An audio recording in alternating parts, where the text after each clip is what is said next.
Good evening, everyone. This is AlphaISM Radio. I'm your host, Skisonic. Co-hosting with me tonight is Havoc. How are you doing tonight, man? I'm doing just great. It feels good to be playing Skisonic to your Keats tonight. Oh, so now you will be playing the role of Skisonic tonight. Yeah. I've never co-hosted with myself, but I've always wanted to, so this is probably going to be the best show ever.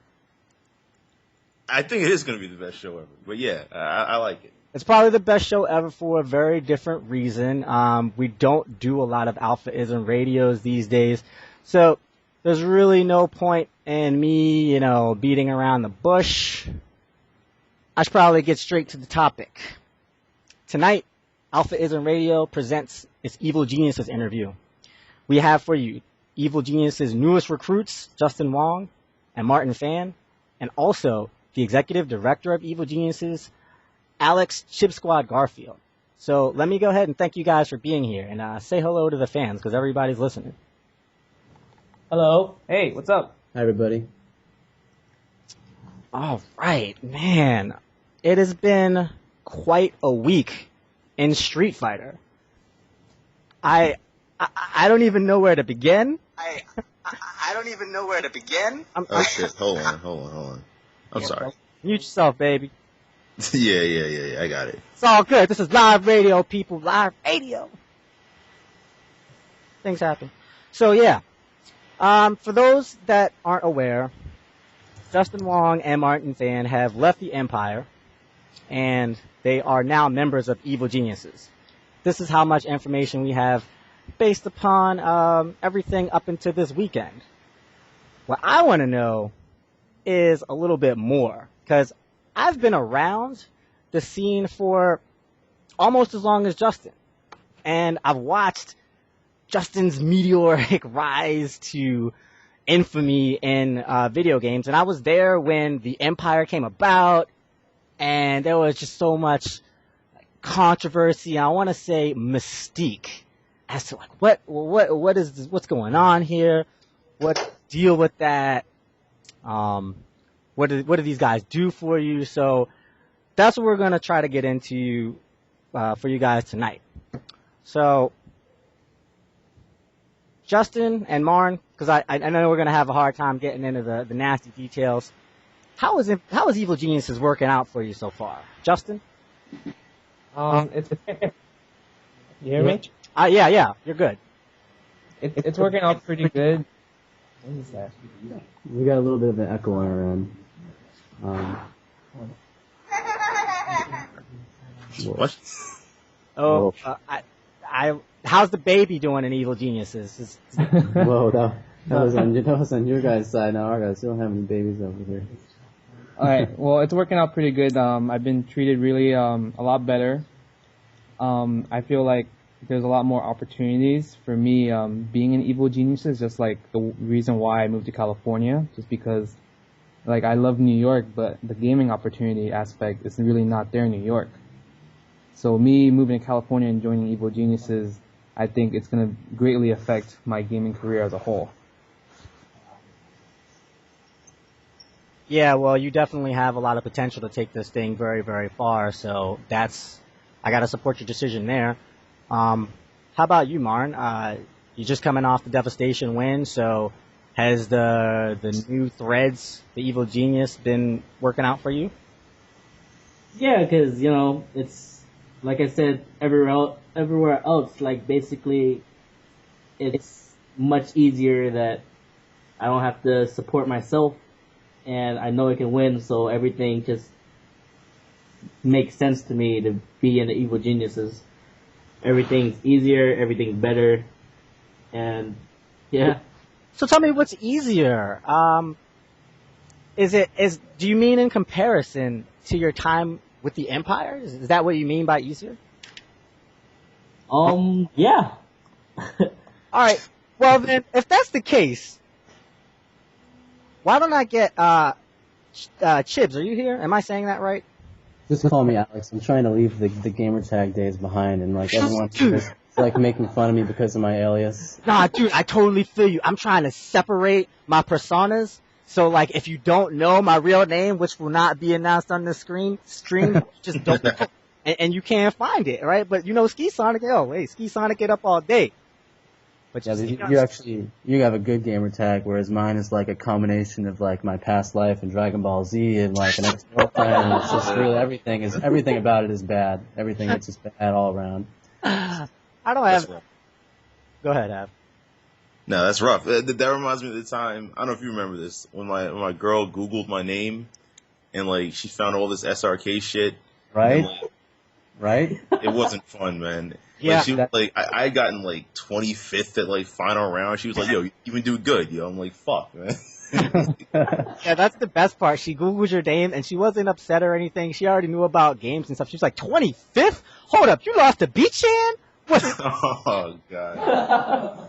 I really had like friends like who know that I'm trying to mac on a certain girl, message that girl online after finding her screen name on my computer and just say Google ChibiSquad, and then it's like I don't want to talk about that with you. I'm trying to, I'm trying to convey a certain image right here, and now you see my video game career.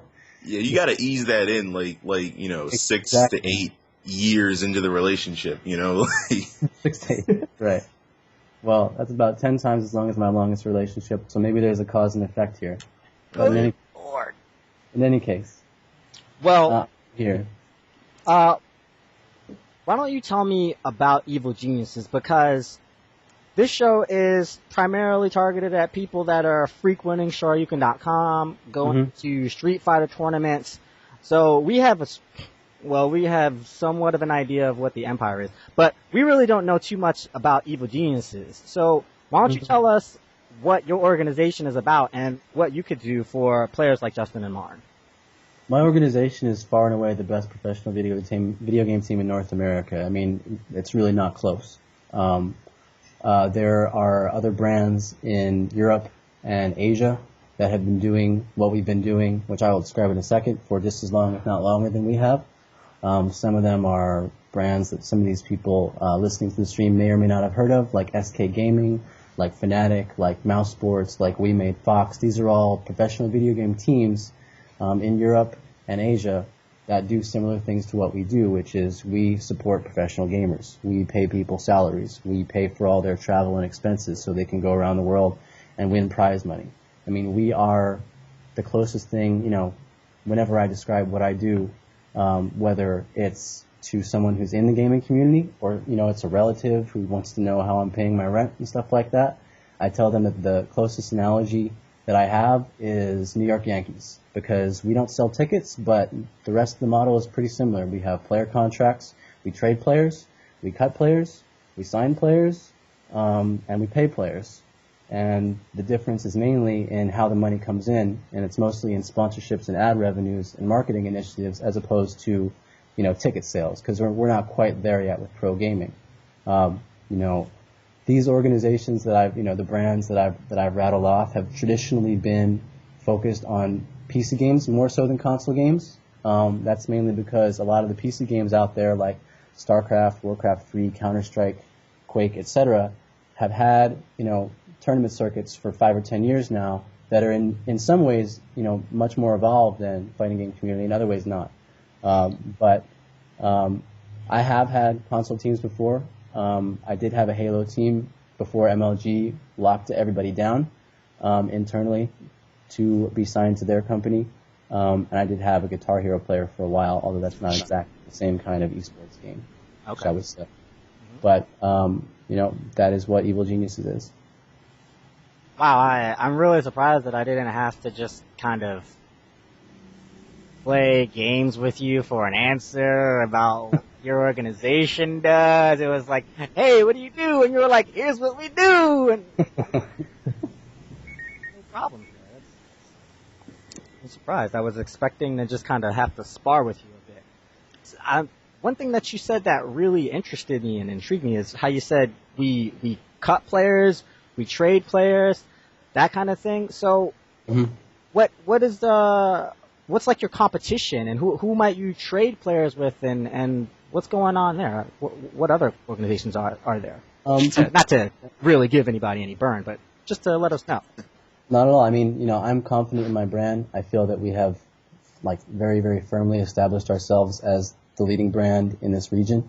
Some of the brands and teams that I mentioned before internationally would be teams that we trade players with and sign players with. We had a World of Warcraft player trade with SK Gaming last year.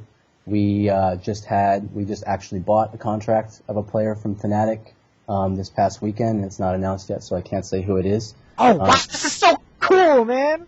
You got secret stuff! I don't think people in SRK care about World of Warcraft. I think that the two communities could not possibly be more different, despite the fact that they're both in gaming. So somehow I don't think that the audience is going to be too dying to know what's going on with one particular rogue or warlock or trinket, or honestly I've never played WoW, and I admit to my players that I don't really know what's going on. I just try to treat them as well as I can as a manager. But in any case, there are other very good brands in North America. People have probably heard of Complexity. There are brands like Mob Gaming and Loaded and Frag Dominant, and they all they're all sitting in different places on the hierarchy with their own pluses and minuses. So a lot of people would argue that many of those brands have more minuses than pluses. Again, I am very confident in my own brand. We are the finest esports brand in North America right now. Doesn't mean there aren't others, though. Well, I think that a question that many people would ask, and this is not to get into your books, but just to, out of true curiosity, how exactly does an organization like yours turn a profit? I know that everyone wants to... All right, let me put it to you like this. We had a conversation today about pro gamers and pro chess players, okay? And I Googled pro chess player, and I found the blog of a pro chess player, and now it's just kind of replacing pro chess player with pro gamer, and I'm like, these are kind of funny. So then I just kind of looked at what pro chess player search results looked like, okay? So then I went and I Googled pro video game player, and one of the number one attached words was salary. So definitely people that are looking at gaming as a profession right now are looking at where is money. Is there money in this for me? Is there enough money to sustain me? Because, there's federations closing after 2 years, stores at New York Times of master from DOA working at Sam's Club and not having any life skills and all this. So how do you guys turn a profit? And I mean, like you said, you're comfortable in your organization and confident. So how do you sustain that? We provide marketing services to corporate entities, and it's not the exact same thing as when Nike sponsors Tiger Woods, because we have to work a lot harder for our money, because depending on the community and depending on the game, you can't just slap a logo on someone and expect it to create massive brand exposure and marketing return for a company. There are some communities where that absolutely happens. So, you talk about a game like Counter-Strike, which has been having tournaments and salaried players for a decade now.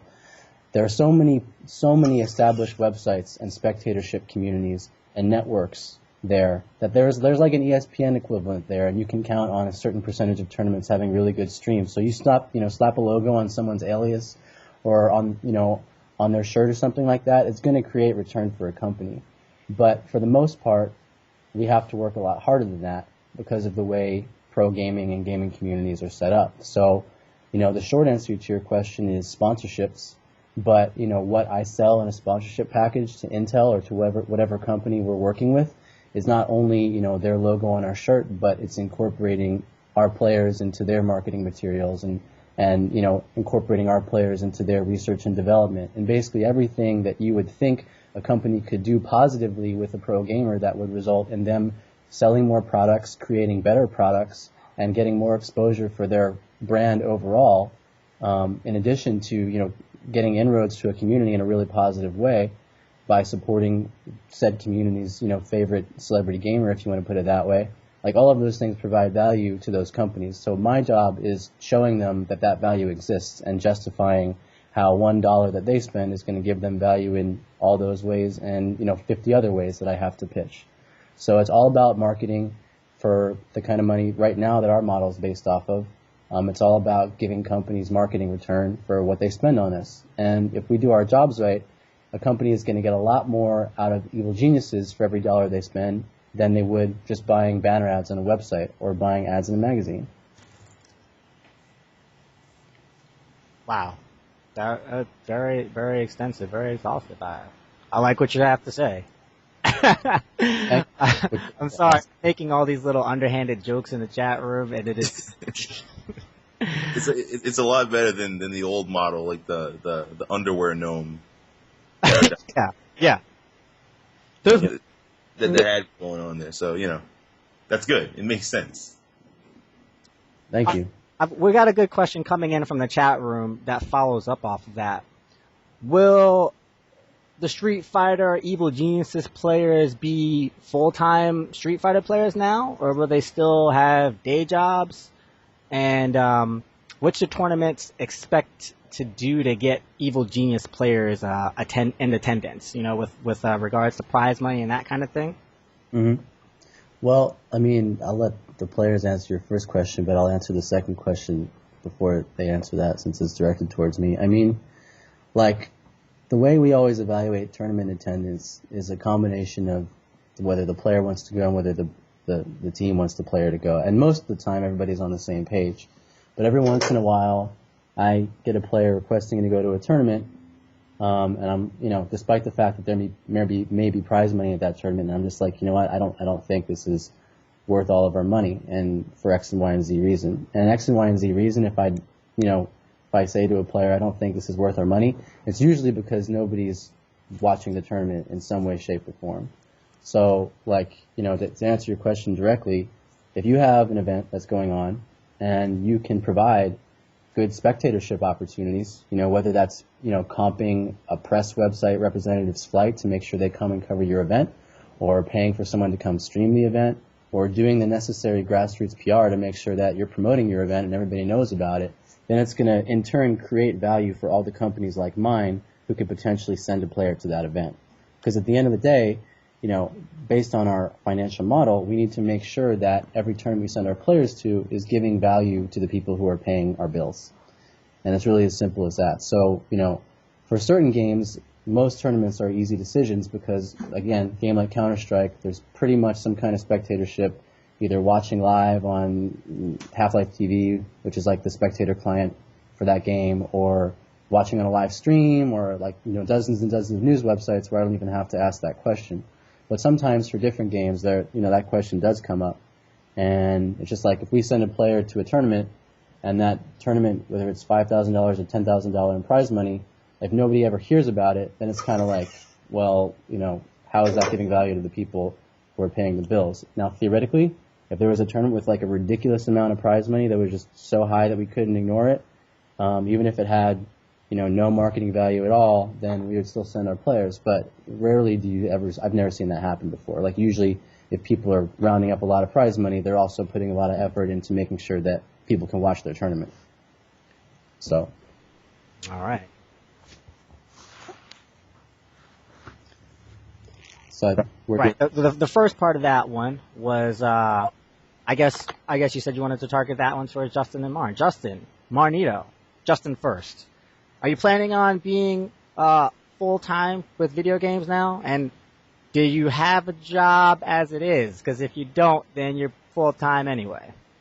I think at this current stage, there's so many events in terms of gaming. I don't think I would be getting a day job anytime soon, just because me and Martin is going to be traveling everywhere, and also I have a lot of opportunities with trade show appearances. So to answer your question, I think I'm going to just be a full-time gamer for now. That is Justin said. It's really good to hear that you two are going to be able to sustain yourself playing games, doing what you love, and putting in that work. I know you guys being together probably going to do a lot of hardcore training. So, while I have you here, let's get into some details about your former organization, if we may. Just a general question. How were you treated in the Empire? I guess this one comes from the chat room. Did you feel that was a good relationship? Let's start with Marn on this one. I feel that I was in Empire more of as a friend thing than a business thing, because like I said, I had to support myself. No one helped me. Most of my friends were Empire. Um, Basically, Empire.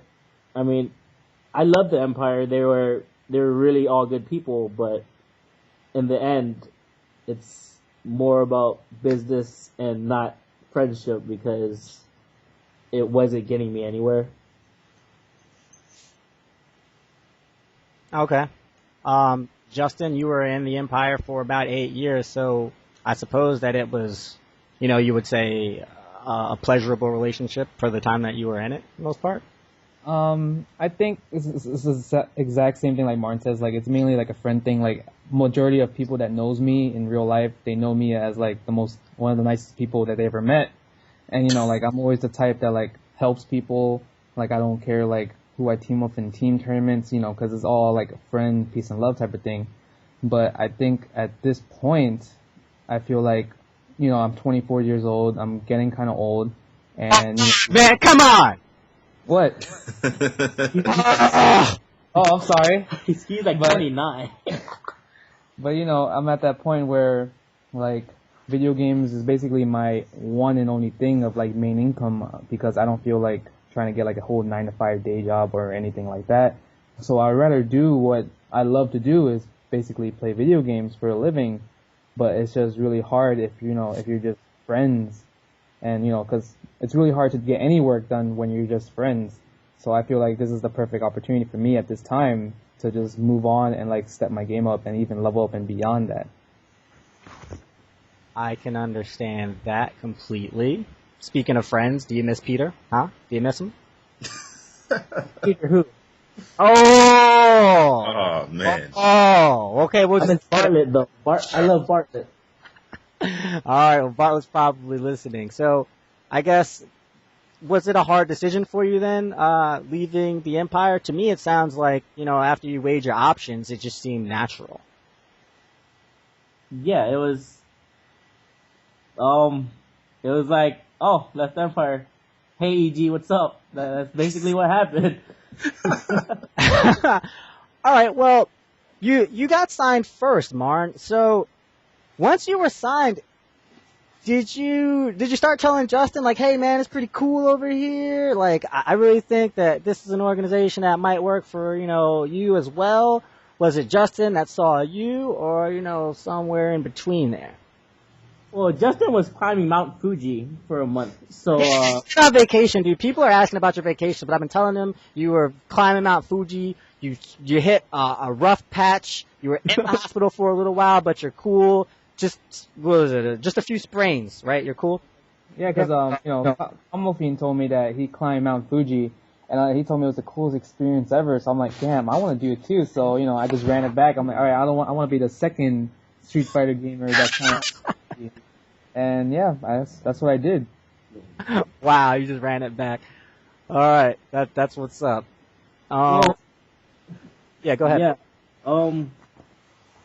After Devastation, Justin watched Devastation, I believe, and I didn't have to push him too hard to join EG because he was asking me what EG was about, and then I was telling him, and he just thought everything sounded great. All right, well, question from the chat room, and this is one that I'd like to get into. Empire's been around since about 2003, 2004. I remember when they came about, and the Triforce was very, very proud, I would say, and boastful, of these contracts that he has for players. He's like, my organization is real. I have contracted players, and we are an organization. So, I made allusions to this with Alex earlier, but after constant questioning and years of just prodding, we never really got much info. It's like, what does Empire do? What are these contracts about? So I want to start with you, Justin. Let me know what you can. What is Empire about? And were you satisfied with what you did there in your time? before you get, and I'll just leave it at that. Let's start with you, Justin. Well, I guess the way Triforce explains it is that Empire Arcadia is a development organization where it develops like the whole video game culture of it, and it basically takes all these type of players and give them opportunities, such like like IFC, Yipes, Sanford Kelly, and many other members of the Empire that's representing in just fighting games in general. So basically, as a friend level, I was basically cool with everything. It's definitely like a fun thing to do just because everyone is a rowdy bunch and they're all, just full of laughs. Obviously, like Yipes is one of the most funniest people in the community. And the matter of the fact is that it's basically 2010. Fighting games are basically going beyond the whole underground community route. And it's just that all these bunch of companies are like getting into fighting games, so I feel like to make what I'm worth is basically, I think it's just a lot more things to do in the future. Just having basically like a solid team backing just helps a lot too. Yeah, dude, I saw you playing the DS in that music video with that chick. Like, that's pretty hot. You couldn't do that without a team. You need a team. That's the Jace Hall Street Fighter rap video? Yeah. That looked pretty sweet. Huh? That looked pretty sweet. I've never gotten to play a DS in a music video yet. I was texting my phone, to be honest. Oh, really? Yeah. Wow. That takes the whole gamer authenticity air out of it, man. You just spoiled it for me. You said you were playing Street Fighter 4 on the iPhone. No, I guess I was texting my Street Fighter friend some Street Fighter strategy probably at the time. Okay, that's good. I'll take that. All right, question coming in from the chat room. Let's posit this one to Marn. What about the Empire taking the cut of your winnings to pay for rent? Rent? Is that what that says? Rent? That couldn't be. Rent, lights, electricity. Food. What? Chef Boyardee. Talking about Jeff. It could be anything. Do you have any details on this kind of thing, Marn? Is that what the Empire is about? Honestly, I never gave Empire anything. He never asked me for anything. I believe that there was something in there, Yeah, you could. There's always the Fifth Amendment. Just don't. Yeah, I plead the Fifth. There's a bunch of people listening, so you get a limited number of them before they just come rioting at your door. So just keep that in mind. Did you have any personal reasons for leaving the Empire, Marn, or did you just feel that it wasn't any more a solid fit? I believe that I couldn't go anywhere with it. For 2 years, I was promised things, and I never received them. Every year it was, next year we're gonna get it, and every year I waited. I put my trust in them, and every year nothing happened. So, I put my trust in EG instead, and yeah. All right, hold on. I have a question because that kind of, I don't know, made me think of something. I've heard stories and tales of Triforce getting people to getting kids to drop out of high school and getting people who I thought were kind of smart people to join this organization that didn't look like it was doing shit ever. My question is, how the hell was he able to convince so many people to get on this ship that was clearly going absolutely nowhere? Good question. All right. I want to say one thing about this. I want to drop it. I wanted a shirt. Okay. I wanted a shirt. So that's it. Okay. All right. So it was a shirt and obviously the avatar contract, and that shirt was part of that contract. So I got that shirt. That's all I'm gonna say. Yeah. Niggas mortgaging their future for a T-shirt, man. Well, we know Can you guys how many members of the Empire are there? There's a lot. I don't know the exact number. Like most of those guys are players though, right? Yes. As opposed to Evil Geniuses, which is pretty much a full-fledged corporation. You've got different departments and things like that. Yes. Oh man, you should talk to our HR department. Shit. you have an HR department. Okay.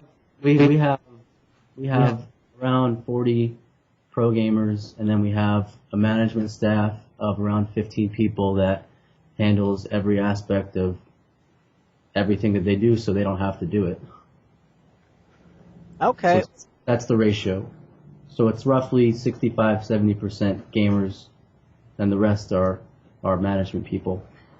I want to say one thing about that. Like, Go ahead. there's only one. There's one thing I respected about Triforce is that he tried to do everything himself, but it's very hard, and it wasn't ever going to work out. If you're going to do everything like that by yourself, everything that he wanted to do, he did it himself. He couldn't find anyone else to do it for him. All right, so Marnito, if Triforce and you were going to a bar, would you let him be your wingman? No. No? Not at all. Oh, really? Yeah. Justin can be your wingman, though, right? Yeah, of course. All day. I think Noel Brown is the best wingman in the world. Really? What? I don't understand how that is possible. Does he just make everyone look good by like being loud and then If there's a girl and there's a gay guy there, he's gonna be the gay guy wingman. So. Wow. Taking one for the team. Now that's somebody that you need on your squad. Somebody that's always gonna take that hit. I don't know, man. I don't know if I need that one. You don't need that. Nah, I mean, I'm the best wingman I know. I'm not going out for that one. I'm not doing it. You can't wingman yourself. I wingman for others. Yo, I'm like Iceman from Top Gun, yo. Like I'm the number one wingman. I'm like Goose. All right. That's what's up. It's cool. Then we'll just call on you then and not Triforce for the wingman activities.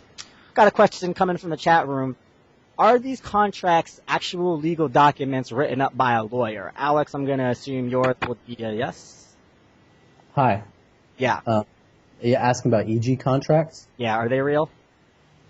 Yes, they are. Okay. Cool. Hey, how about the contracts you guys signed before? Are they real? Yeah, they're real. We have The other ones. The M contracts. Are they real? I've heard some things. I don't know what I've heard. I did not know. Okay. I mean, Yo, I've seen the Empire contract. They're working with Judge Joe Brown shit. Really?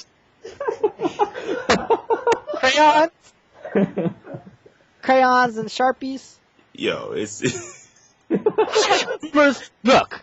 it's like it's Joe Brown. it's a post-it note, man. It's a post-it note. That's all Hey, it is. hey, I heard that the contracts look much like the contracts to popular television shows that you might have seen in your day-to-day life. But I don't know because I've never seen one. All right? So, we got the contract questions out. Is everybody cool on the contracts? Yeah, everybody's telling me keep it real. Well, yeah. I mean, it's pretty real. Your contracts are real. That's cool. All right, this is a pretty good question. Have you guys had direct contact with the Empire members since you left? Yeah, I talk to Yipes on a daily basis. I talk to Flash, who's still in the Empire, Flash Metroid. Talk to Yipes. I've talked to Stanford. I've Seen talked your to pants. Your Kermit pants? When have you I talked? have honestly never worn the Kermit pants ever since I signed with EG. They went to my closet, and I never got them out since. Really, it's all business now? Yes, sir. Wow, I can't really believe it. No more neck pillow even? Alex, you're not letting the guy wear his neck pillow? I mean, I can either answer this question like it's a real question, or I could answer this question like it's we all this is quite a situation. I mean, on the real though, like I think it was actually one of the last things we said when we were talking to Mart about signing, but we were like, you got to say bye to the pajamas, right? And he didn't put up too much of a fight, really. I mean, this might seem ridiculous to a lot of people, but we technically have a dress code of sorts. It's pretty easy. It's like jeans and closed-toed shoes, but it exists, which may be different from some other pro gaming organizations. I mean, it makes a bigger difference than a lot of people like to think, especially in our region. You actually have pro gaming teams in Europe that are sponsored by Adidas and wear like soccer-style athletic shirts to wherever they go.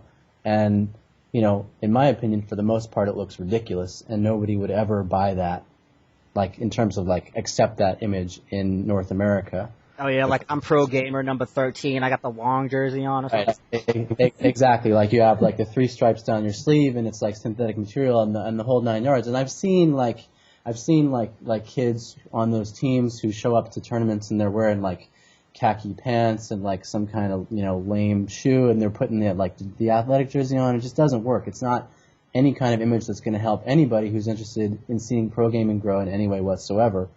And, it's not like we went into a cave and formulated some incredible image. We just want people to wear our shirt, which we think looks cool, and wear some jeans and sneakers, like not sandals. And that's basically our logic behind how we would like our players to look. So I will take responsibility for those PJs. Not for at least a year coming out of the closet. No, it's okay. Everybody hates them. I think you probably won some points. I thought everyone loved those Kermits. Yeah. Oh my god. I mean, I didn't mind them personally. That's just because I know you, Pretty good question coming from the chat room, and this one is for you, Alex. How do you see the expansion of Evil Geniuses and professional gaming in general? Because if games become more professionalized, what is the future for 99% of tournament players who can't become professional gamers because they have careers, or they aren't good enough, or they don't want to train 12 and 16 hours a day? And also, do you need an attorney? I know you could tell that that's a good question. This guy's a resident attorney for the Shoryuken community. He knows games and everything. So, boom, right there. You need another legal staff. Ultra D. Right, I'm going to find my new attorney on MIRC. It's going to be great. Dude, telling you, man. The estimating powers. Go ahead. I mean, the question that was asked is a pretty broad question. But if I understand it correctly, like, where do I see the development of pro gaming going, specifically in relation to, like, semi-pros who maybe don't have that fat contract yet and have another job? Sorry, not to interrupt you, but I think what my Master of Laws from UCLA, who got his Juris Doctorate from Georgetown and his BA at Berkeley, I told you IUC is about some serious stuff. We want to know specifically, what about the casual player that is going to tournaments now? But if there was a shift where the majority of tournaments became a professional entity and there are teams being represented and like all spots, what does that mean for, the casual, not the casual player, I would say, the hardcore but professional player, I guess. So, I mean, you see this a lot in Counter-Strike, where Counter-Strike has been around enough now and had enough established tournament circuits now to the point where it does kind of have its own little built-up amateur to minor league to major league system. Now, it's not sanctioned by any kind of official entity or anything like that, but like there are enough tournaments that fill out these different like tiers of competitive play. So, for instance, in Counter-Strike, the way stuff works is like there are some tournaments that are held where you pay an entry fee and you're in.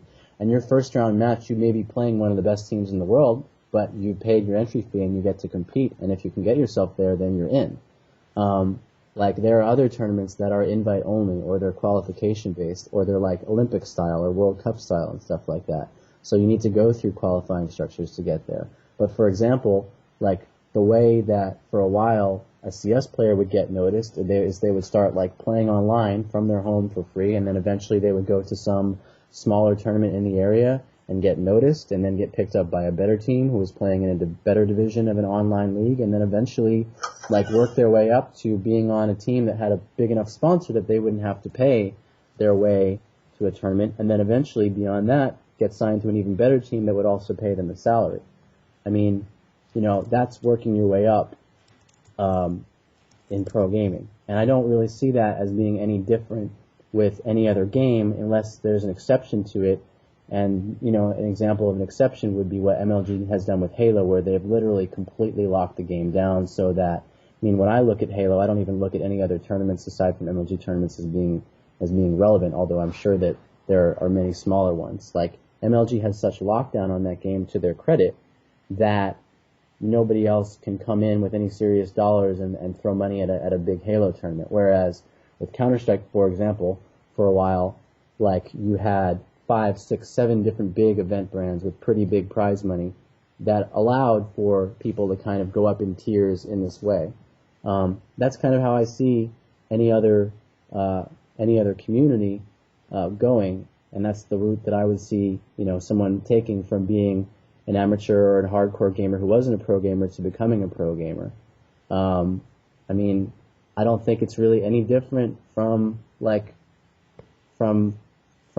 being an aspiring, like, honestly, actor or musician or anything like that. I mean, your question is, how are they supposed to do that if they have to keep a job for most of the time on the side while they do it? Well, I mean, you know, it's not like minor league baseball players make a ridiculous amount of money. They certainly make enough to live, and minor league athletes and stuff like that. But even there are other sports where there aren't extensive minor league systems, and like in the NBA, the D League barely started, less than 5 years ago? So you had a lot of people who were like playing ball in their spare time while they worked at a grocery store. And you have certainly a lot of people in the world right now like waiting tables while they wait for their big break or they try to get that gig that they're looking for. And it's not really any different for pro gaming right now. Like the way the tournament circuit is structured for pretty much all games except for Halo, especially now that CGS isn't around anymore, is it's a series of independent tournaments that are related to each other by the fact that it's the same game in the same community. So it's more like keep it simple, it's more like most pro gaming is more like the Pro Tennis Tour and the PGA than it is the NFL and Major League Baseball. Okay. Got a couple more questions for you. That was really, really exhaustive, and I definitely think that that's exactly what my lawyer friend was asking about. That being said, actually a quick question. How can people contact you? I think someone is having a little bit of trouble finding contact information on the Evil Geniuses website. So what's the best place for someone to just, I don't know, hit you guys up for whatever reason? We can be emailed. Like my email, and I hope I don't regret this, is just alex@myng.net. So there you go. Okay. This one is kind of a little bit deep. How about signing Marn first as a player? And this is interesting for me as well, because Marn is a fairly well-known Street Fighter player and definitely one of the most highly regarded Street Fighter 4 players. But as he said in a few interviews, you know, he hadn't really been winning tournaments before Devastation. So what was it that made you guys go to Marn? And I'm going to follow this up. I mean, with other players like, you know, Justin Wong around, you know, what was it about Marn? I think it was like right place, right time for everybody involved. I mean, we had been thinking about picking up gamers for Street Fighter 4 for about 15 months before anything actually happened. I see. And like there was a lot of, I think, you know, especially like a year ago, 15 months ago, like we didn't really have nearly as much credibility with the people in the Street Fighter community as we do now. Like we had to do a lot of networking and a lot of hard work and some more growing as a company to gain that credibility, you know, among even what is now a select kind of smaller group of actual pros who know who we are and know what we do and believe in what we do. You know, I think that will proliferate out to like everybody in the community as time passes. but it took that much time just to get in with the industry insiders of the fighting game community, shall we say. And as far as Marn's performance, I mean, he definitely did win some stuff before Devastation. He lost some stuff too, but we had been researching players for a while, and he was definitely on our lists of players, and I think the stars just aligned and the timing worked. And when he was a free agent and came to us, it was definitely the right time for us. I think one thing that also made it an easy decision for us was the fact that there were 3 pretty big tournaments with big spectatorship opportunities coming up. That always makes it easier to justify expenses to the people who pay our bills. Signing a player who's going to place very highly when there are, even more than these, but these 3 top events coming up with streams and stuff, easy decision business-wise, especially when the player was already on our radar. Okay, well, with that in mind, I have a follow-up. Since you guys have signed Marnito, and then you turn around and you sign Justin, who is definitely hands down the number 1 Street Fighter player in America right now, how does that bode for the rest of Street Fighter as far as competition goes? Because Evil Genius has come in and you basically snapped up not only the number 1 player, but maybe his main competition. So do you think that other gaming organizations are going to be as interested in players that are still out there, or do you think that it's going to be Justin and he'll kind of just be the guy? I think that they'll be interested in other players that are out there, because if they're doing as much research as we are, maybe they're not, but if they are, then they will see that Street Fighter and the Street Fighter community and the fighting game community, all of those things have just continued to grow and become more and more and more interesting over the past couple of years, especially the past couple of years. Not to say that there wasn't a lot happening before, but especially the past couple of years. And now with Street Fighter 4 in particular being added to events like ESWC, with Tekken being added to Major League Gaming, I think that other organizations like mine would be really, really ignorant not to look at Street Fighter 4 players. The simple fact that we did our homework and came in first, I don't think that means that other people will just raise a white flag, because there's too many more matches that will be streamed, and there are other very, very good players with lots of fans in the community and with podcasts and other things that they contribute to the community that are valuable to the podcast. Woo! Hey now, all right. No, are you looking at any other players right now, Alex? No. I didn't even mean to make that segue. I'm not talking about myself. Really, there's tons of other incredibly talented players. Flash Metroid, the executional god, Flo, the original Wonder Kid, Yipes, the Empire execution master, and the Marvel 2, Mango Sentinel dude, whatever. There's a bunch of people out there. So there's also glove branding opportunities with Yipes. Oh, right. Right. Marketing right there. You can market a single glove, and this market is wide open now because the last guy that had this, he's out of it just last year. So the single glove market, it's wide open right now, and you and Yipes, I think you take it right to the top. So you guys looking at anybody else? Man, you talk so fast. It's impressive. I'm sorry. I had to say that. That's how we go. We're always looking at players, to be honest. I don't want to give you a blanket statement. I'm obviously not going to give you my lists. We're always looking at players for actually most of the games that we support. So once we go in to a game and we have the opportunity to work with players from that community, the scouting doesn't stop. All right. Well, that's great. I want to get back to Justin and Marn. We got a lot of questions coming in from the chat room. Thanks for being so forthright with us, Alex. How about Justin? Are you guys still able to talk all the trash that you did before and do money matches? I guess I should ask that to Marn first. Marn, are you still able to talk the trash that you were, even if you don't want to? I believe that I can, but I do not want to. I don't want to, make EG look bad. That's why I agreed to not wearing PJs. I'm mostly quiet at tournaments now. I'm not as loud as I used to be. I'm just a quiet guy now, man.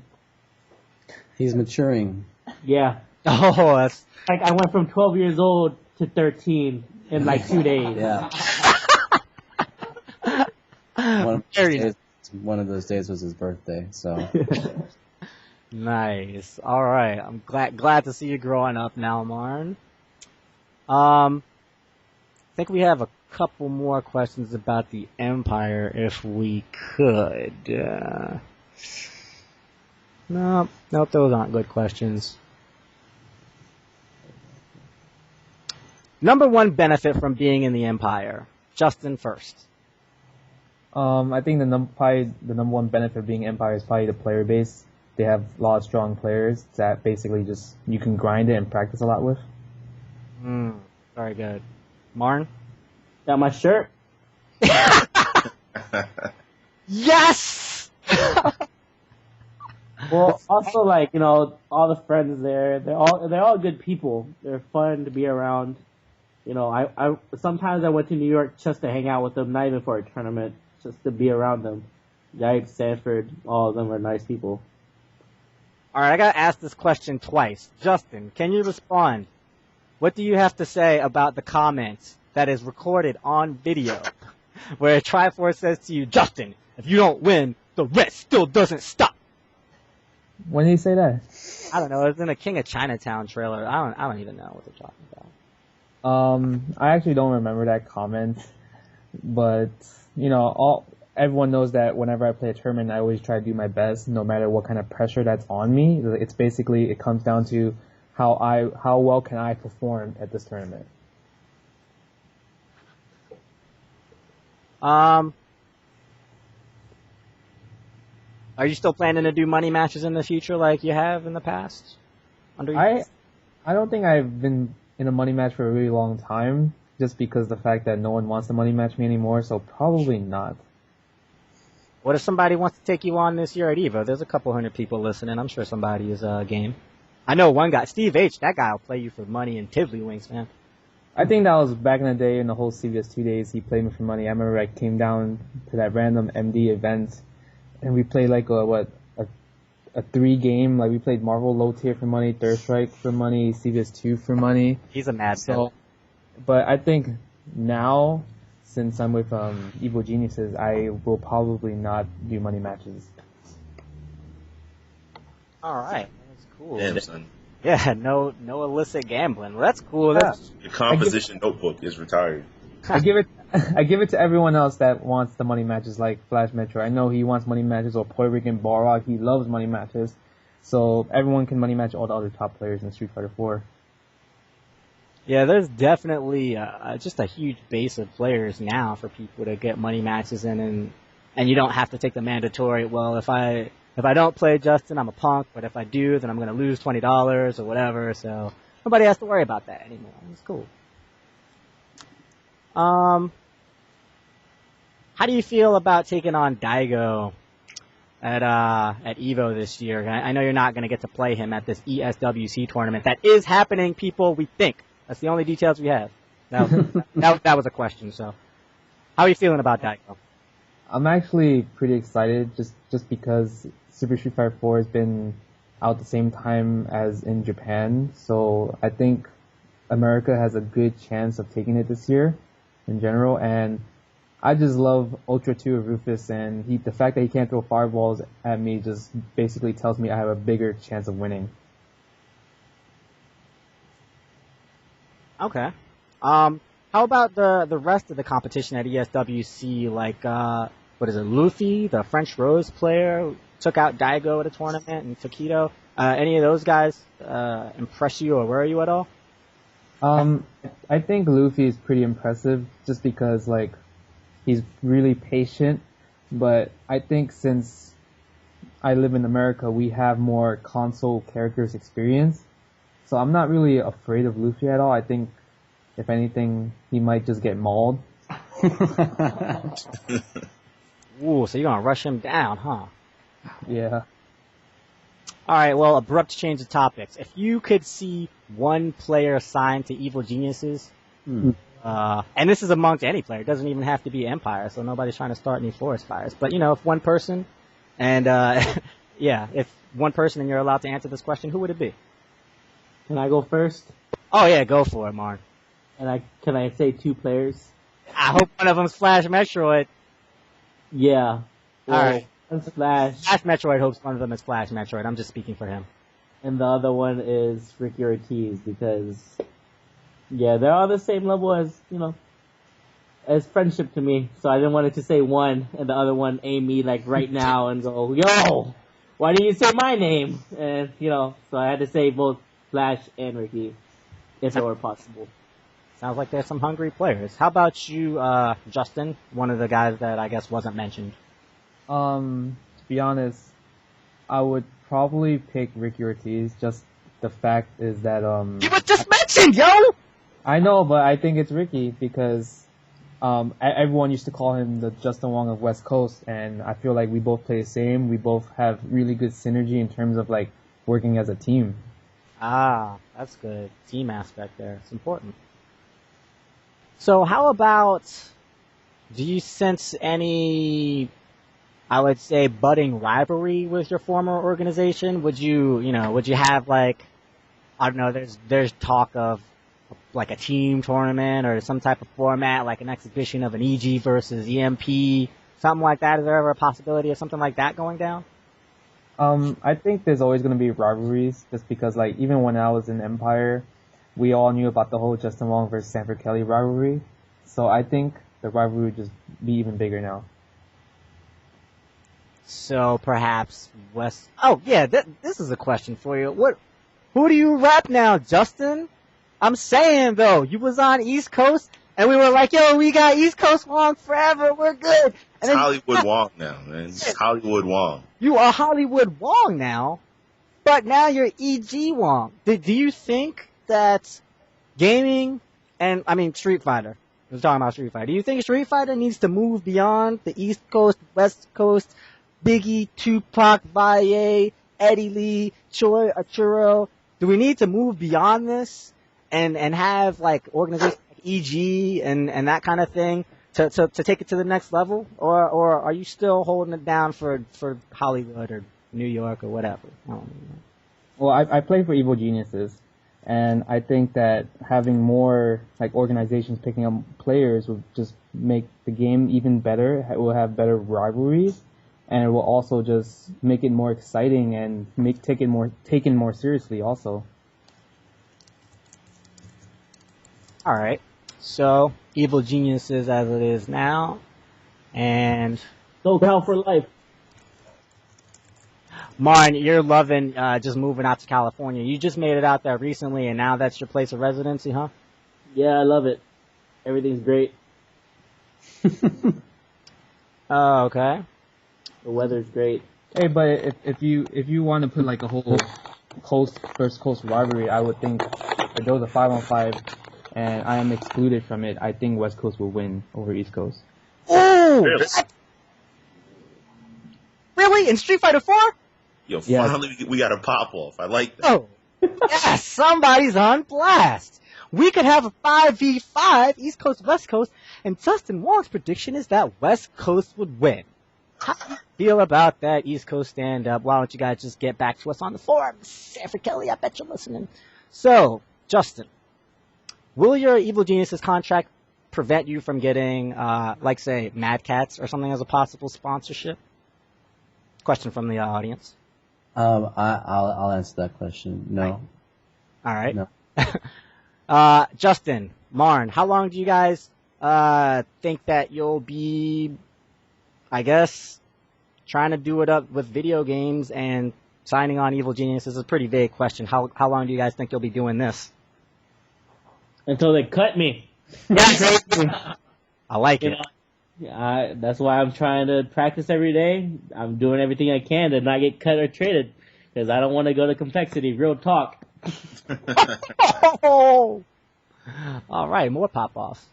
Just Probably as long as I can. Like, I just have to make sure I stay on top and make sure I always win, or at least win 98% of the time. But I'm just trying to do this as long as I can. well, then, so I guess the question we had is, if you beat Daigo this year, will you retire? I hope you'll say no to that. I am definitely not going to retire anytime soon. I think once I get arthritis, or maybe when I can't do Dragon Punch FADC Ultra like a lot of people cannot do, that's probably when I will retire. He's talking about Valle. Whoa. Pop off! Whoa! Did y'all catch that? Talking about the Valle special there. You're not slick. I didn't say anything. That was more blasting out names. Once you get arthritis, I bet it is harder to do DPFADC. So, how long do you think, I feel like this is kind of a tasteless question, but hey, how long do you think the Empire will last now that Justin and Marn are gone? Why don't you start, Marn? I am not to say anything about that. I hope they do well, I hope they prosper in the moonlight. Yeah. Yeah, everybody, don't forget, these guys still have tons of friends in the Empire, acquaintances. Yeah. They don't want the worst for the Empire. So, Justin, do you see a future for the Empire? I think they can stay for a long time, just because like their player base in fighting games are really huge. I don't think anyone can say otherwise, because they have like Sanford Kelly, they have Yipes, they have like Kevin Landon, they have Flash Metroid, they have Arturo, so they have a bunch of good players that can still always make top. Okay. Are you still in contact with your former boss at all? No, not right now. All right. Do you ever suffer from burnout? What? Too much games? Are you just like, I can't play anymore, and then you can't practice for a tournament, and it gets to you? I think, like, I don't really practice that much. I think I only practice when someone calls me and says, hey, do you want to play some Street Fighter? But other than that, I usually spend my time on Facebook. I usually spend my time watching anime like a nerd, or also spending time with my girlfriend and my little cute dog that everyone knows that I named the Momochi. Picking out on food right now, because I came back from Mount Fuji. It was very tiring, so I missed food. But other than that, after I pick out a little more, I will probably just go back into working out on like an insanity program. So yeah, that's basically what my regimen is. All right, you'll find. I'm glad you said it. People seem to think you practice like 10 hours a day and shit, and I'm like, yo, I've been around this dude for like days and weeks at a time and never seen this guy pick up a stick like ever, ever. Yes, I'm one of the most... If you want to get on Justin Wong level, don't practice. I'm one of the most laziest top players you'll ever meet in your life. I'm second. All right. Yeah. Well, shoot. Everybody out there in the chat room, this is like your last chance to get me questions, because we're going to go into the AlphaISM staple right now. And I don't know if the co-creator is cool with me doing this anymore, because I know that you guys will having a little bit of a few words, but we're gonna go for it. Over under. The game where you tell me if who I say to you is overrated or underrated. And you can tell me if they're neutral or some crap like that. But don't get too damn lovey-dovey. People want to hear the realness. All right. All right. Why don't we just start with a good friend of you guys? Over, under, Marnito, start with Flash Metroid. Overrated or underrated? He is where he is. Everyone knows that he's probably top 5 in the nation. he has always placed in a tournament.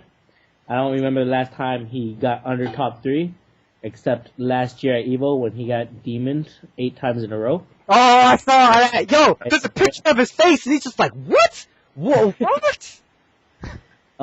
I believe that, he's not overrated. If anything, he's underrated, but he is one of the top players in the U.S. All right. Justin, Flash Metroid, overrated or underrated? I would say he's neutral. Like But he beat you!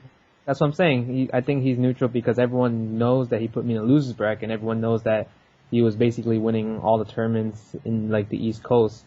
So everyone knows that he's a top player, and he does have a fan base. He even has his own articles and like videos he does on optionselect.com. So he's definitely he deserves where he's at right now. Gratuitous shout out to optionselect.com right there, who is, I believe, streaming live right now. I think they're streaming right after us. Oh, okay. Oh, wow. We leading in? Yeah. So don't switch to them right now. Don't do that. Don't do that. Shout out Ryan Hunter though. Of course. Ryan Hunter, the former Able player, Option Select aficionado. Before we get to the next person, what new fighting game are you most excited about, Justin? Because there's a lot coming out.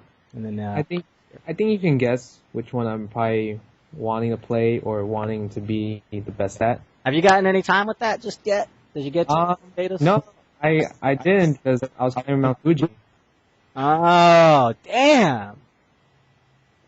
Wow. Well, I mean, I'm sure it was fulfilling. Like, once you got to the top, you were like, I'm glad I didn't get to play Marvel 3 because I did this. Yeah, basically. Yeah. How about you, Marn? Looking forward to Marvel 3, MK9? I hate Mortal Kombat. I despise that game. I am looking towards Marvel 3. I mean, everyone says that I'm supposed to be good at it, but, Hey, no zero. You ain't taking nothing in this game, alright? I'll see you next year. year. That's what I'm saying, there's gonna be more players playing it because it's not on the Wii, like TVC. There's gonna be, I truly believe I was supposed to be good at Marvel 2, but living in Texas, that ruined everything. Hey, that is why you're named Marnito. Let's get back to the over-under. Marnito, Wolfcrone, over-under. Have you played him? Over. Straight over. That guy is overrated. He is ass. Yes! Yes! Justin. What's up? Wolfcrone, do you know him? The Midwest Vibrant player? What do you think? Overrated, underrated? I think he's overrated. Just because, I don't know, when I played him, one, he's on a pad. Two, it's really hard to play Viper on a pad. He can't really... He himself told me he can't do certain combos with Viper that's really needed. So I think that's...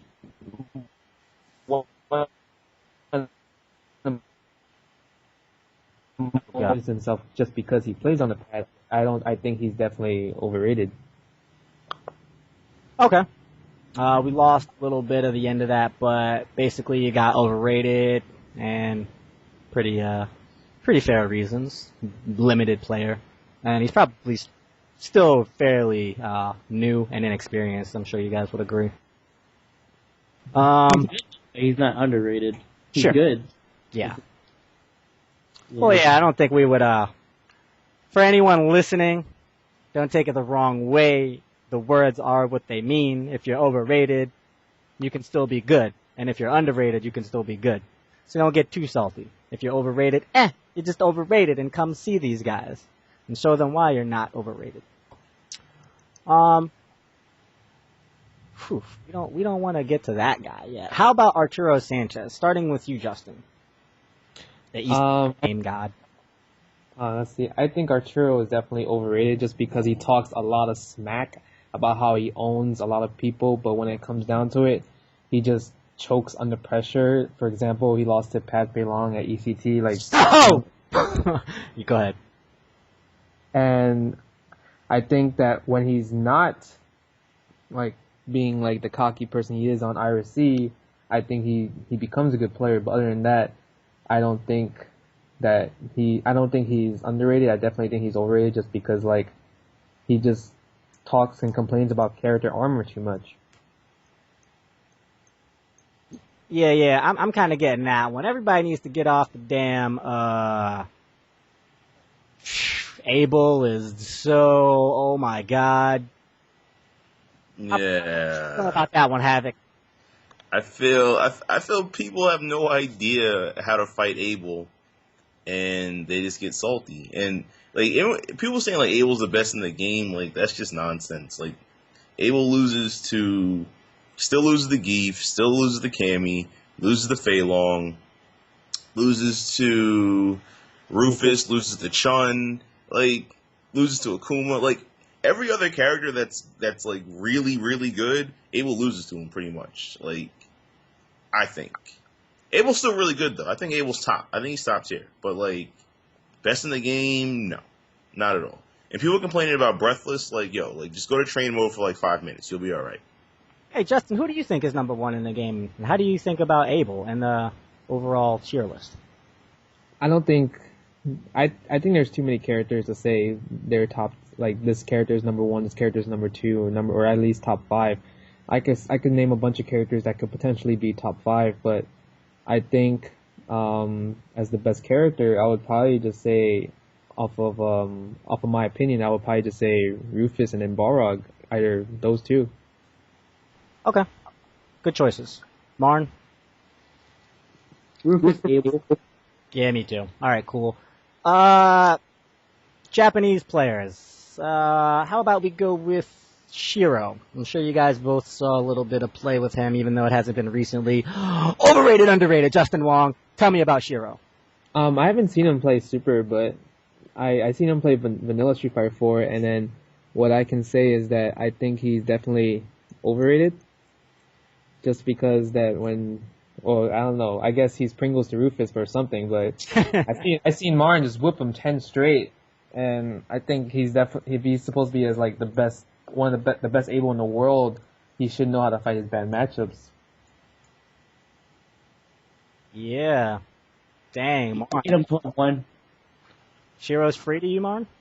Yeah, but I think he's overrated because I think that AC Revenger is better, even though AC Revenger is a scumbag. I believe that AC Revenger is way better than Shiro. I mean, I would be on good terms with him if he didn't scum us out of that 5-on-5, but Yeah. it is what it is. Yeah, that's a long story, but basically, yeah, why don't you tell it briefly? Wait, Justin, tell it. No, Marn, tell it quickly. Alright, so we put on a 5-on-5. Me, Justin, Arturo, Flo, and Ricky. I believe it was Flo, right? Yeah. And basically what happens is we play against AC Revenger's team, Cantona. Was it Cantona? Antona. FZ, and a couple other players. I don't care. And what happened was we had Jan on the team before, and we substituted it out with Arturo, asking the tournament director if it was fine. And he said it was fine. So we played that team. I beat FZ. I beat the Geef. And then I lost to the Honda player. And then Arturo goes up, beats the Honda player while they're playing. Like right after they lose, they're like, "What the hell? Like, why is Arturo on the team?" If Arturo wasn't on the team, we played different. I mean, if we knew Arturo was on the team, we played different. But yeah, what happened was that happened. And then they made us reset, and the Geef OCV'd us. Yeah, it's unfortunate how that goes. Play to win, right? Hey, Seth Killian. I mean, David Serlin, the other white guy. Shoot, over, under. Yeah, this one's a good one. Justin, over, under, Flo. Flo? Yeah, he's been on both sides of the over-under through the years, I think. But what do you think about Flo these days? It's kind of hard to say because like we all know he used to be like super godlike in vanilla, but now it's like I think he has character confusion on him right now because he doesn't know which character to play right now. So I can't really say like we all see him beasting with Jury against Alex at Midwest, but then at Devastation, like he changed like characters a couple of times and trying to use Chun-Li, and I don't even know. I think he's like I can't even say he's overrated just because like he like not a lot of people talk about him, but I can't really say he's underrated because not a lot of people talk about him either. Wow, he's NR, the first not rated. I don't think we've had a movie like that before. What do you think, Marn? I don't think I should answer this question. Is how me and Flo are not on good terms right now. But if you wanted an honest answer, I will give you an honest answer. Hey, you just saw him play recently. So, yeah, what to say? I would think he is overrated. But it's not, he is a great player and everything, but the thing is, he is limited because he plays in the Midwest. I believe if he was on the West Coast, East Coast, he would be better, and he would be a great player, and we wouldn't have to do this overrated, underrated thing. But now that we have to do it, I want to say overrated because people think that he's great, but Midwest, they're bad at the game. So, yeah. All right, that's great. I'm glad you kept it 100 with me. So we just got a few more on the over-under, and then we'll do top 8, and we'll call it a night. Juicebox Abel. What do you think, Marn? He is underrated. A lot of people hate on him because he plays Abel. A lot of people hate on him because he does a dance. But he's a good player. Like, he is a very enthusiastic player. He loves the game. He tries his hardest, and he is where he is. He's underrated. And I know people are going to ask, but I only did the dance because no one has done it before, and I had to do it. Because everyone's wanted to do it, but they were scared to, so I did it myself. Okay. Justin, what do you think about Juicebox? And I'm sure that you would have done a dance if you had the chance, right? Well, I did the whole Raise the Rufus thing to him first. He was my first victim of Raise the Rufus at the GameStop Nationals because I fought him first round. Yes. The first victim? No wonder he jacked that. He was really the first victim, and I think he's underrated because I really think he's a really good player. And when everyone thinks about West Coast, they only think about California. But he's from Arizona, and he's placing like top 8 like almost at every event, even when California presence is there. So I definitely think he is underrated because remember he is considered the West Coast, but people don't consider him. People don't think that Arizona is like West Coast. They only think California is a West Coast country. So the fact that his competition is very limited and he's actually still placing, I think he's definitely a really good player overall. Okay.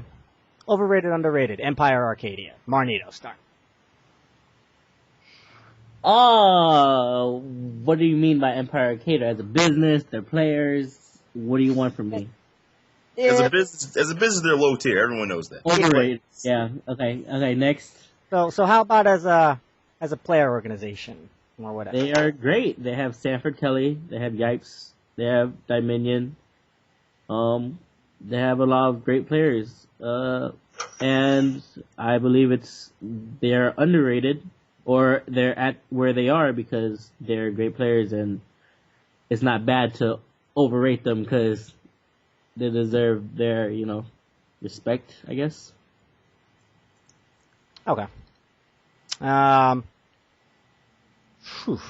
got any West Coast players? There's nobody really popular right now. What do we think? None of these guys place. Mike Ross, Gutex. Who's the next best person on the West Coast right now? Ricky Ortiz. Well, okay, fine. I guess Ricky's underrated, yeah? Yep.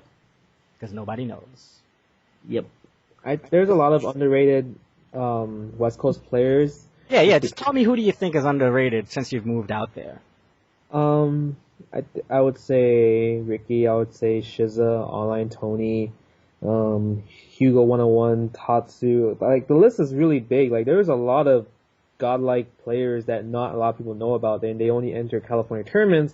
But I think all of them are going to Evo since Vegas is really close to California, so you're going to be expecting and seeing a lot of really good, talented underground players there. Tatsu's the best. Okay. I've heard a lot of good things about Tatsu. Yeah. So, how about you give me your picks for top 8, starting with you, Marn. And I'll tell you both, we know that this is like a 1,500 plus man tournament, and there's like no seeds, so you're going to be going out on a limb, and you don't necessarily think that these are the guys that are going to be it, but who are your picks? Well, can you give me a list of confirmed Japanese players other than Eita and Daigo? Yeah, Daigo, KSK, Eita, Shiro, Tokido. That's it. Oh, and Air. Air's Canada. He's Canadian, Japanesian, Canadian. Alright. The winner's side, I'm going to do winners and losers. Oh, wow. Oh, shit. The winner's side is going to be me. Yes. Justin. Yipes. And Eita. Losers is going to be Daigo because he's going to lose to Tatsu.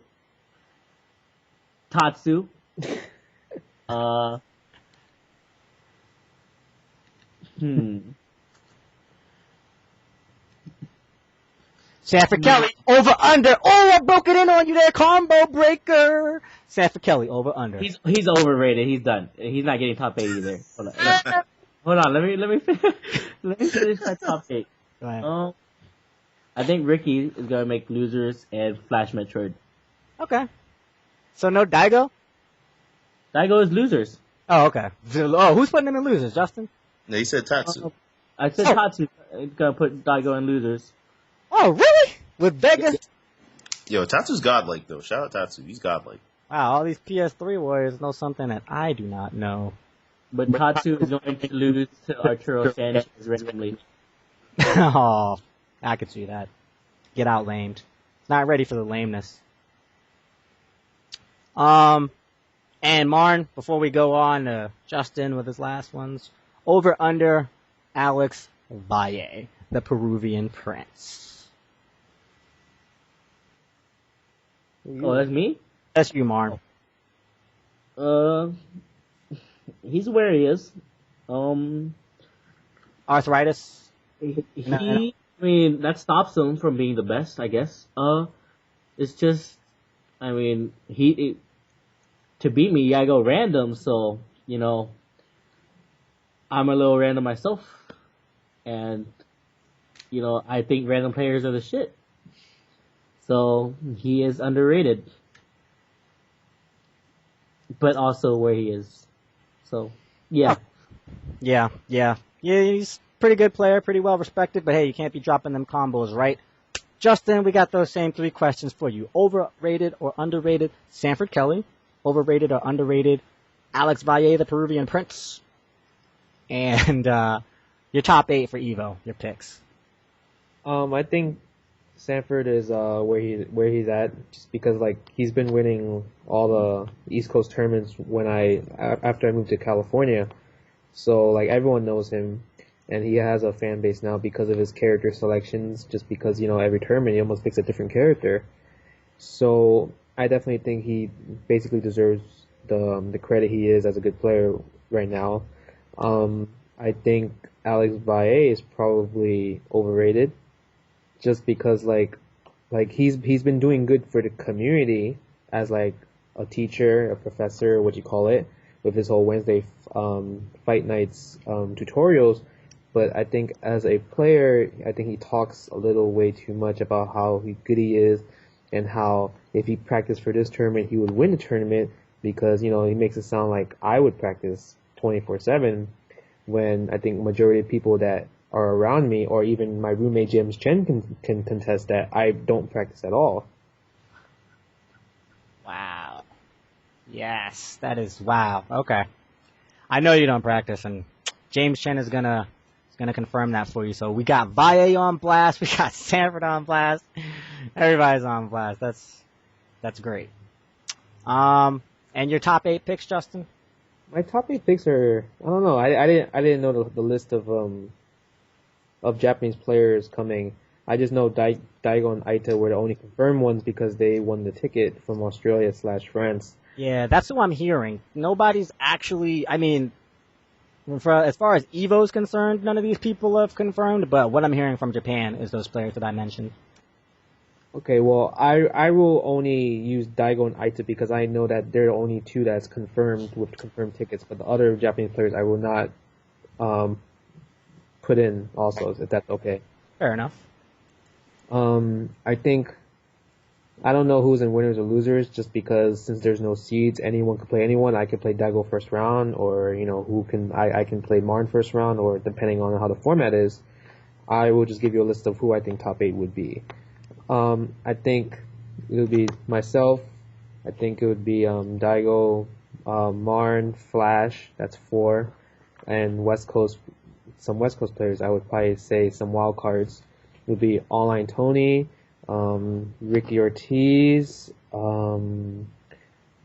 That's 6. Then I'll probably say I think I would say Sanford. That's 7, and then the 8th one. Puerto Rican Balrog for the 2-peat. I don't know. Oh, he done fell off, huh? No, I think he's good, but I think he has his matchup experience are not that great since since he lives in a little island. Mm. I think the 8th one. I don't know. I think the 8th pick would be pretty hard. I think that can go down to anyone. I think because usually there's gonna be like some random people in top 8 because obviously we didn't think Ricky was gonna make top 8 last year because we didn't hear about him in Street Fighter. We didn't think Shady K because he was an online warrior. We didn't know about Puerto Rican Balrog, so I really think the 8th pick would be definitely kind of random. Okay. Yo, 8th pick is gonna be Makoto Mike. Yo, watch. Makoto Mike. Yeah. Makoto Mike bringing it back for Street Fighter 4. Yeah, bet it. That would be awesome. I would love to see Mike waking up with his ultras on the way to top 8. All right. I think that we are running out of time here. I'm just gonna do a quick rundown chat room. You guys satisfied with the Evil Geniuses interview? I think we've got all the questions that I had answered. One last one for you, Alex. You've kind of gone over this before, but I suppose, what do you see your Evil Geniuses players doing outside of gaming? I suppose you would like them to have lives and things. And I guess on that note, what kind of salaries would people be looking at if they were trying to get into this with Evil Geniuses? Ooh. Outside of gaming,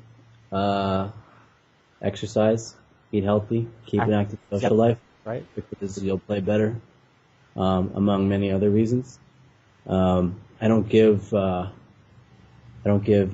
tons and tons of props to Fatality too often, but I will say that one part about his message, which is really, really admirable, and which I really respect, is the fact that he always talks about the connection between body and mind.